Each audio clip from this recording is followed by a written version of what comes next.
California's first in the nation statewide reparations task force is meeting today and tomorrow in downtown Sacramento. And members are working on recommendations for state lawmakers on what form reparations should take in the state of California. And the goal is to help make amends for the generations of harm to African Americans caused by slavery and its longstanding effects in society. Becca Hobbecker brings us the conversation from today.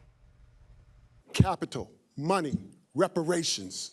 That will stimulate this economy for the 2.6 million blacks in California. Dozens of people lined up to speak at day one of the California Reparations Taskforce's March meeting held this month in Sacramento.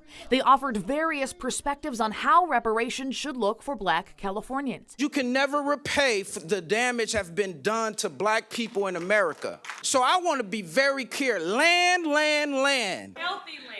Healthy land, not toxic land. The white farmers all around him had wells. We didn't. Gloria Pirot-Dyer came from Roseville to share her family's story. Growing up in Allensworth was an extraordinary experience in terms of being able to see how racism affected an entire town. She grew up in the historically Black Central Valley community of Allensworth, named for its founder, Colonel Allen Allensworth. A community built by and for Black people. It thrived in the early 1900s, but dwindled in subsequent decades with a loss of water rights and many leaving for World War II. At the time, in the 1950s, it was pretty much an all-Black town. We had a 63-acre farm. We didn't have wells, but the white farmers around us, they all had wells. This one white farmer who was across the road, he had his well, he would water his fields, and, the water would run into the ditch. If he saw us bring our cows out to drink water out of the ditch, he would tell us to get them back away from water in the ditch. That is hatred. I didn't experience the brunt of racism like I would have maybe if I had lived in Mississippi or someplace else.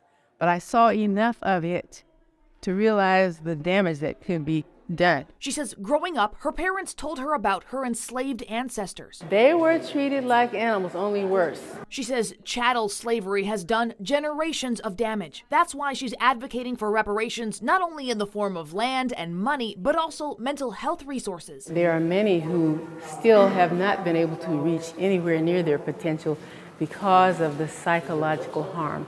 And so even if money, for example, is put in somebody's hands, but if the internal issues have not been resolved and healed, that person will go right on doing some pathological thing, possibly. Much of this goes back to the legacy of slavery and the psychological harm that was done to African Americans individually and as families. Some commenters called in, two people raising objections to the whole effort. I don't believe a single person deserves restitution in any form unless they are a Native American. Why is the state of California even doing this? This should be a federal thing, just like they did with the Japanese internment. But most people here and on the phone came with suggestions for reducing the harmful and lasting impacts of chattel slavery on African Americans.